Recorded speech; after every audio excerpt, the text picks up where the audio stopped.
The night hides secrets, secrets not everyone wants to know. But you stayed, listening, searching for something that should never be found. But be careful, because once you start hearing this story, something might start hearing you too. Welcome to Dunya Dalam Sirida, where fear is your closest friend. Pak Dharma was the oldest fisherman in the coastal village, having spent over 50 years at sea. His face was lined with deep wrinkles, his hands rough from salt and wind, but his eyes remained sharp like an eagle's. Every night, after a long day at the docks, he would sit under an oil lamp, surrounded by young fishermen eager to hear his stories. The one he repeated most often was about the ghost ship that lurked, waiting for those who disrespected the sea.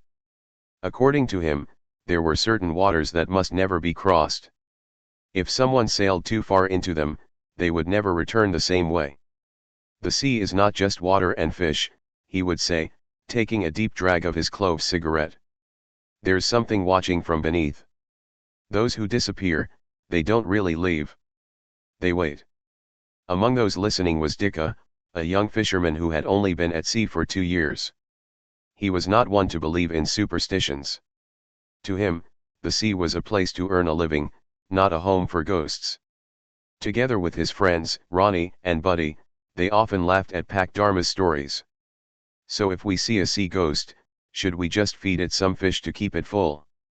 Buddy joked, making the others burst into laughter. Pak Dharma only shook his head, his eyes gazing at the dark horizon. Don't be arrogant, son. This sea is older than men. Do you think we control it? No, it decides who gets to return. That night, Dika and his team prepared to sail further than usual. Their captain, Pak Jaya, a man with over 20 years of experience at sea, gave strict instructions. They packed enough fuel and supplies for 3 days. We're looking for a big catch tonight. But don't fool around, he warned. The sky was clear, stars sparkling above them. Everything seemed normal. Yet, when Pak Dharma saw them getting ready, he only sighed softly and muttered under his breath, I hope they don't cross the wrong line. The boat sailed smoothly, cutting through the gentle waves. At first, the atmosphere was peaceful. They joked and talked about their future plans. Dika wanted to save enough money to buy his own boat, Buddy was planning to get married next year, and Ronnie dreamed of starting a dried fish business. But around midnight, the wind changed. What had been a gentle breeze turned cold and sharp. Dark clouds gathered in the distance. Check the radar, make sure we're not heading into a storm, Pak Jaya ordered, a hint of worry in his voice. But when they checked the navigation screen, something strange happened. Despite hours of sailing, the map showed that they were still in the same spot. This isn't possible, Dika muttered. The compass needle spun wildly. The wind howled stronger, and the air around them felt heavier, as if something unseen was watching from the darkness. Standing at the edge of the boat, Dika saw something in the distance. Amidst the churning waves, there was a woman standing on the water. Her long dress was soaked but didn't sink. Her face was pale, her long hair covering most of it. At first, Dika thought it was just a trick of the light or a reflection of the moon on the water. But the longer he looked, the clearer she became. Buddy, do you see that? He whispered. Buddy turned and immediately went pale. Oh God, what is that? The woman didn't move, just stared at them with empty black eyes. Then, without warning, the boat's engine died. The lights flickered before going out completely. They were now adrift in the darkness, with the mysterious figure still standing there waiting. Silence. Only the sound of waves and the wind filled the night. But among the natural sounds, there was something else, a whisper. At first, it was just a faint murmur, like the hiss of the sea, but slowly, it turned into words. Words in a language they did not understand. Don't listen. Pak Jaya's voice trembled with fear. But Buddy was already staring blankly into the darkness. They're calling us, he muttered, his eyes unfocused. His body started to move on its own, as if something was pulling him toward the water. Dika grabbed Buddy's arm, trying to pull him back from the edge of the boat. But the whispers grew louder. Come back, come back. The voices hissed. Suddenly, Dicka saw something beneath the waves. Not their reflections, but hands, pale, lifeless hands reaching up from the depths, waving as if inviting them down. The water churned unnaturally, as if something was trying to rise from below. We need to start the engine. We have to get out of here. Ronnie shouted, his voice shaking with terror. Pakjaya frantically tried to restart the motor, but nothing worked. The engine was dead. Suddenly, the boat lurched violently, as if struck by something from below. Dicka, Buddy, and Ronnie were thrown to the deck as the whispers became deafening, filling the air with eerie echoes. Through the mist that had silently crept in, a massive shadow emerged. A ship.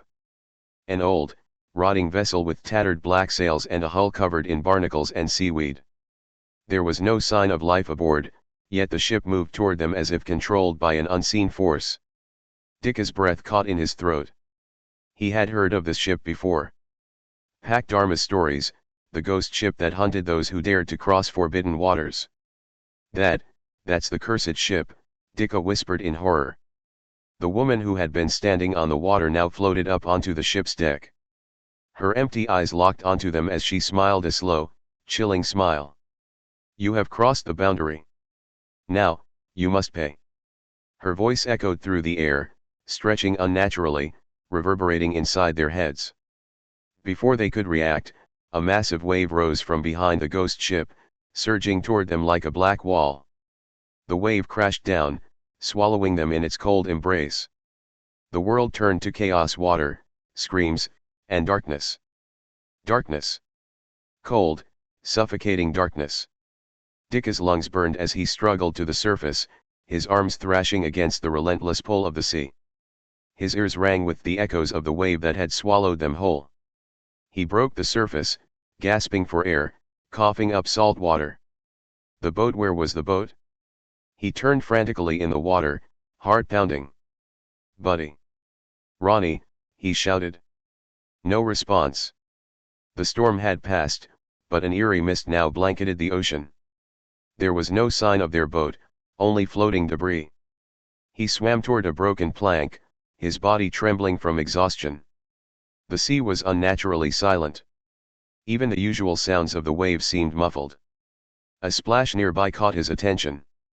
It was Ronnie, barely keeping himself afloat. Dicka, where's everyone? His voice was weak. I don't know. We need to find something to hold onto. Dicka scanned the water, looking for Buddy or Pakjaya, but they were nowhere to be seen. The fear in his chest grew heavier. He couldn't shake the feeling that something was watching them. Then, he saw it, movement beneath the surface. Not fish. Not debris. Something else. Ronnie suddenly screamed, thrashing wildly. Something grabbed me, he cried. Dicka swam toward him, eyes darting downward. In the murky depths, pale hands reached up from the abyss. They weren't human hands. Their fingers were too long, their nails cracked and blackened, their skin bloated and rotting.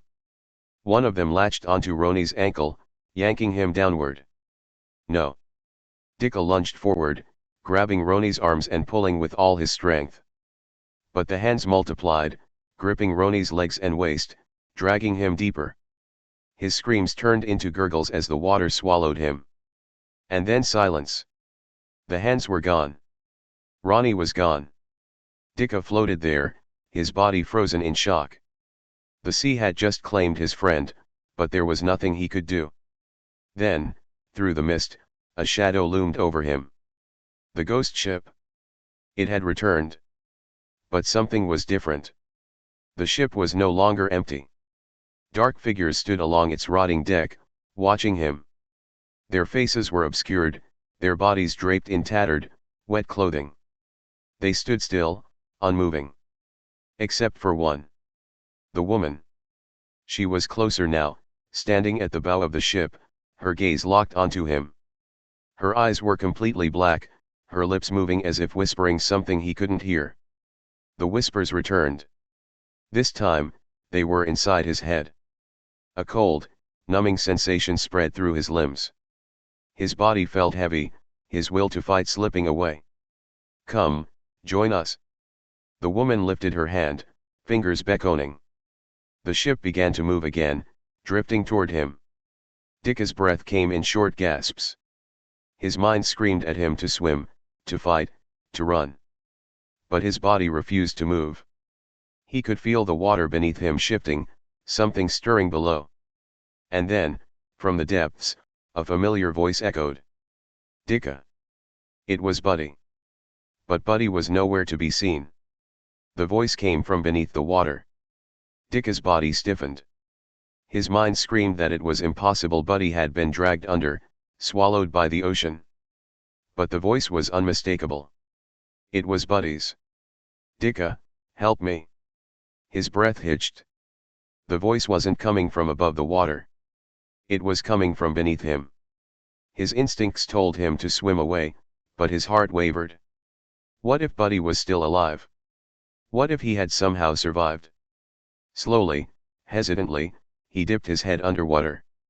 The water was dark, but as his eyes adjusted, Dicka saw something moving below. A figure, floating just beneath the surface. It was Buddy. Relief flooded him until he noticed the way Buddy's body moved. He wasn't swimming. He wasn't struggling. He just hovered there, suspended in the water, arms limp, his head tilted at an unnatural angle. And then Buddy's eyes snapped open. Black. Hollow. Empty. His lips parted, but no bubbles escaped. "Dicka, come down here." A cold shiver ran down Dicka's spine. That wasn't Buddy. It couldn't be. He kicked backward, trying to distance himself, but something latched onto his ankle. The hands. The same bloated, rotting hands that had pulled Ronnie under now wrapped around his leg, their grip ice cold and unyielding. They were stronger than before. More of them.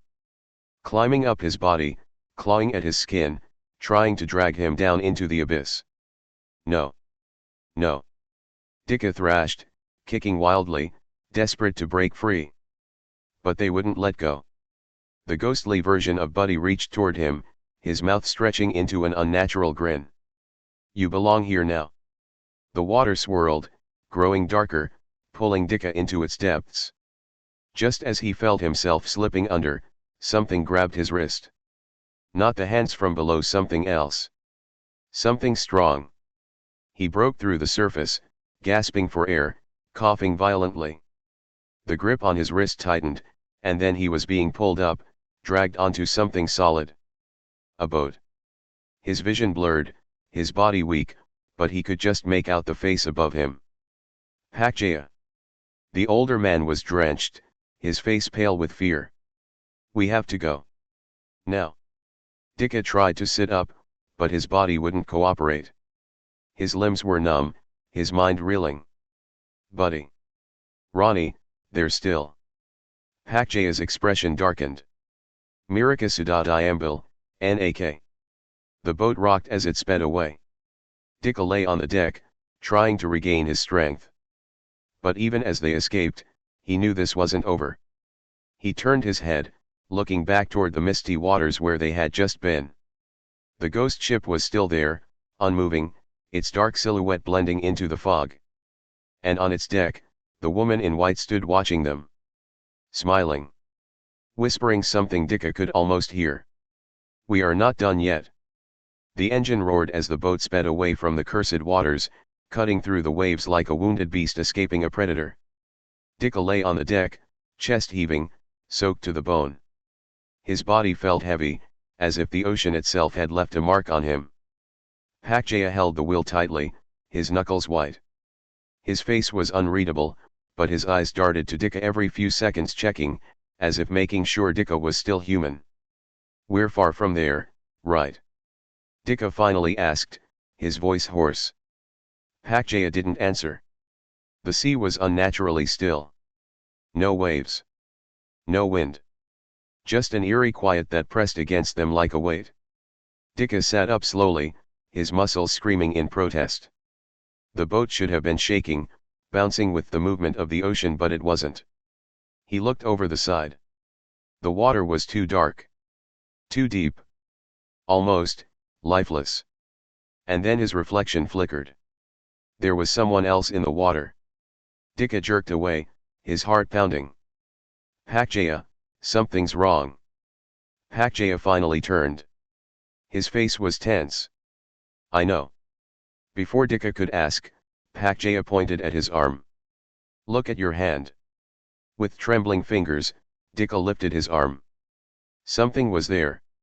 Black, spreading across his skin like ink bleeding into water, but it didn't fade. It wasn't a wound. It wasn't a bruise. It was something else.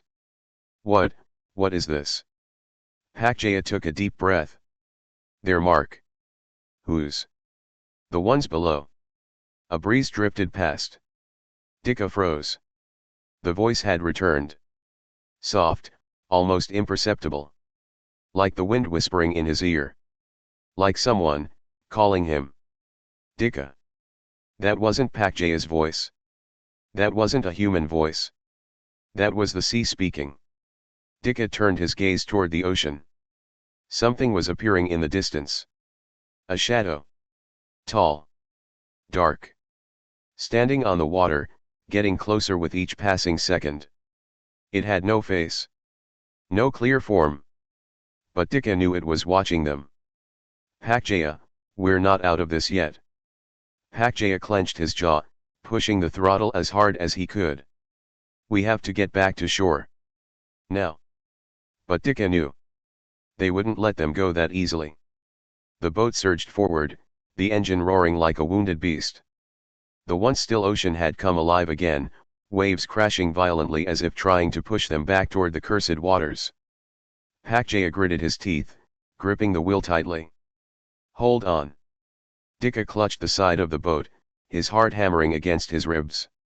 The dark shadow behind them was getting closer. It didn't move like a person, it glided over the waves, untouched by the raging sea. It was coming for him. Dicka. The whisper was no longer distant. It slithered into his ears like cold fingers pressing against his skull. His breath hitched. You belong to us now. His vision blurred. The mark on his arm burned. The black veins pulsed, writhing under his skin. Pakjaya noticed and grabbed his shoulder. Dicka, listen to me. Fight it? But the sea's voice was overpowering. Calling. Luring. Dicka's body moved on its own, his feet dragging him toward the edge of the boat. They weren't his. Something unseen wrapped around his ankles, pulling him toward the water. The ocean looked different now, not just deep, but hungry. Beneath the surface, shapes moved. Shadowy figures with hollow eyes. The drowned. They reached for him. Come home. Dicka, snap out of it. A sharp pain shot through his arm. Pakjaya had slashed the black mark with his fishing knife.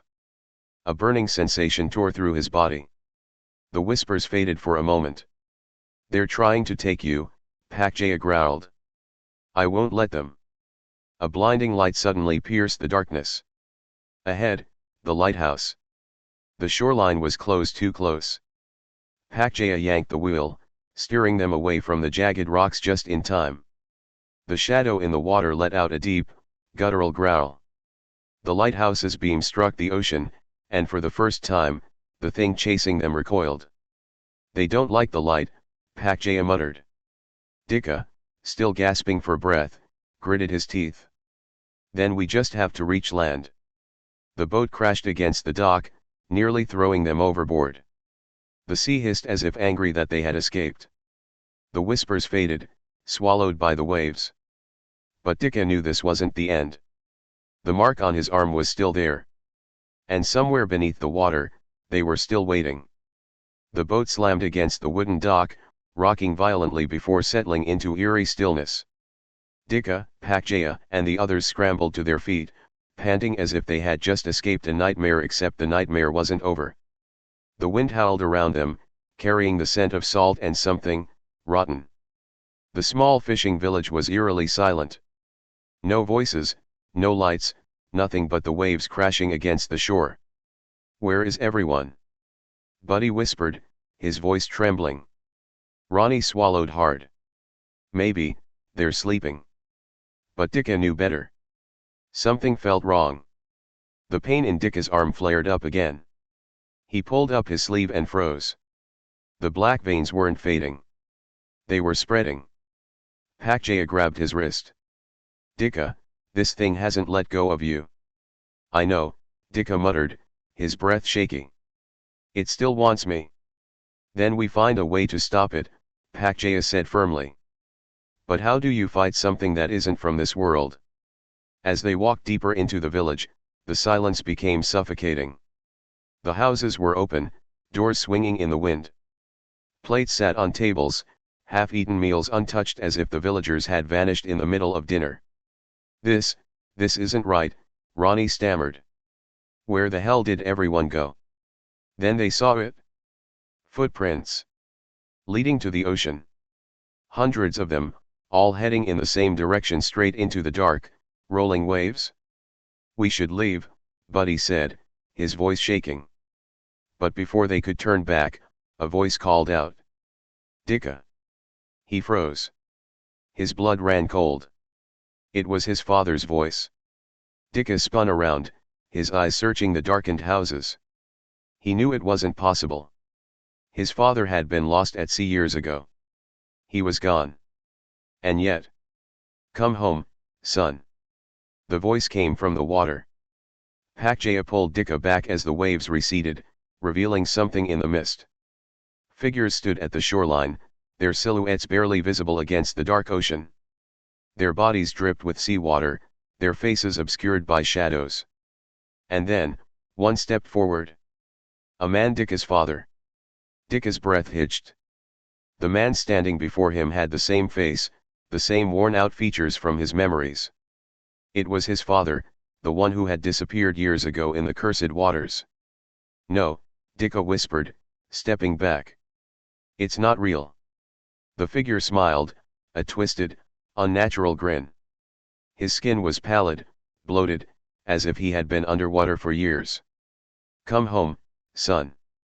The sea never forgets its own. Then, the other figures started moving. They staggered forward, hundreds of them, dripping with seawater, their eyes hollow and lifeless. The drowned had returned. Ronnie and Buddy grabbed Dicka's arms, dragging him backward. Run. But as they turned, the village wasn't empty anymore. Shadows stood in every doorway. People who had vanished from the village were back, their heads tilting in unnatural angles, their eyes devoid of life. They were waiting. This isn't real, Buddy muttered. This isn't real. But then, one of the villagers opened their mouth and black water poured out. The ground beneath them rumbled. The wind screamed. The ocean began to surge forward, swallowing the footprints on the shore. They want us in the water, Pakjaya hissed. They want us to join them. The figures reached out, hands dripping with blackened salt water, their fingers stretching impossibly long. Dicka screamed as something cold wrapped around his ankle, a hand, rising from the sand. Dicka, the voice whispered. It's time to go home. Pakjaya didn't hesitate. He grabbed a fishing knife from his belt and slashed at the hand, severing its grip. Dicka fell backward, gasping. We need to end this. Pakjaya shouted. The lighthouse. Dicka's mind raced. He remembered the stories how the lighthouse was built to keep something in, not just to guide ships. The old keeper had sealed something away with the light. We have to get to the lighthouse. They ran, the figures chasing them, their movements jerky and unnatural, as if the ocean still held them in its grasp. The lighthouse door slammed open, and Dicka sprinted up the spiral staircase. The room at the top was filled with old relics, symbols scratched into the floor wards against the drowned. The light had gone dark years ago. But there was a switch. Dicka flipped it. For a moment, nothing happened. Then, a blinding beam erupted, cutting through the storm, piercing the mist. The figures screamed, their forms twisting, unraveling into salt and foam. The drowned figures on the shore dissolved, their whispers fading into the crashing waves. Dicka collapsed to the floor, gasping. The wind had stopped howling. The sea was calm again. He looked down at his arm. The black veins were gone. "It's over," Pakjaya muttered. But Dika knew it wasn't. The sea never forgets. And somewhere, beneath the waves, something was still waiting. The village was eerily silent. The storm had disappeared as if it had never existed. The waves were calm, gently kissing the shore. It was almost peaceful if not for the horrific memories still fresh in their minds. Dika sat on the damp floor of the lighthouse, his body still trembling. Ronnie and Buddy leaned against the wall, catching their breath. Pakjaya stood by the window, staring at the village below. "Did we win?" Buddy asked, his voice barely above a whisper. No one answered. Dika's gaze drifted to the shoreline. The figures of the drowned were gone. No black water, no twisted faces staring from the darkness. Just empty sand and the gentle rhythm of the ocean. But something felt wrong. "We need to check the village," Pakjaya finally said. "Make sure everyone is still, human." Dika hesitated. He wasn't sure if he wanted to go back down, to walk through the same streets where the drowned had stood just moments ago. But he knew they had no choice. They made their way cautiously through the empty alleys. The doors that had once been filled with shadowed figures were now just ordinary wooden frames. Houses sat abandoned, untouched. It was as if nothing had happened. "Where is everyone?" Ronnie muttered. Then, from the distance, they heard it. A soft sobbing. They followed the sound, stepping over debris and broken fishing nets, until they reached the old shrine at the edge of the village. A young girl sat on the steps, hugging her knees. Her clothes were soaked, her skin pale. She shouldn't have been there. The shrine had been empty for years, no one lived there anymore. "Hey," Dika called out cautiously. "Are you all right?" The girl looked up. Her wide eyes were filled with fear, but she wasn't like the drowned. She was alive. "They took them," she whispered. "Who?" Pakjaya asked, kneeling beside her. Her lips trembled. "The ones from the sea. They took everyone." Dika felt a chill creep up his spine. "They took everyone?" He turned, scanning the houses, the shore, the docks. No people. No sounds of life. No villagers returning to their normal routines. Just them and the girl. "We have to go," Ronnie muttered. "This place isn't safe." But go where? If the sea had claimed the village, then what was left for them? The girl sniffled, her fingers tightening around her knees. "They told me to stay. They said the village belongs to them now." Dika's blood ran cold. "Who told you that?" he asked carefully. Her voice was barely a whisper. "The ones that whisper in the waves." Pakjaya exhaled sharply, rubbing his face. "We need answers. We need to find out what's happening." Dika nodded, but as he did, his gaze dropped to his arm and he froze. The black veins were gone, but in their place, something else remained. A faint, swirling mark, dark like ink, curling along his wrist like a forgotten language. "Dika," Buddy said uneasily. "What's that on your skin?" Dika didn't know. But deep inside, he felt it. The sea hadn't let him go. Not yet. The village remained dead silent. The salty breeze no longer carried the sounds of fishermen working, children laughing, or waves crashing with their usual rhythm. It was as if the sea had swallowed everything, leaving only echoes of what once was. Dika stared at his arm, at the swirling black mark that refused to fade. It pulsed faintly, as if something beneath his skin still lived, still watched. "We should leave," Ronnie muttered. "This place, it's not ours anymore." Pakjaya nodded, but his eyes stayed on the sea. "Even if we leave, will the sea ever let us go?" No one had an answer. They made their way to the only boat that remained at the dock. It was old, barely seaworthy, but it was their only chance. The girl clung to Dika's side, refusing to be left behind. "We head north," Pakjaya instructed. "We find another village, another home." Buddy hesitated. What if we bring it with us?" No one replied. They all knew the truth. The sea does not give back without taking something in return. As they untied the ropes, Dicka took one last look at the empty houses. The village that had raised him, fed him, given him a life, now stood as nothing more than a graveyard. Then, just as the boat began drifting away, the wind changed. A whisper, so soft it could have been the rustling of the waves. "You will return." Dicka stiffened. He turned his gaze back toward the shore, heart pounding.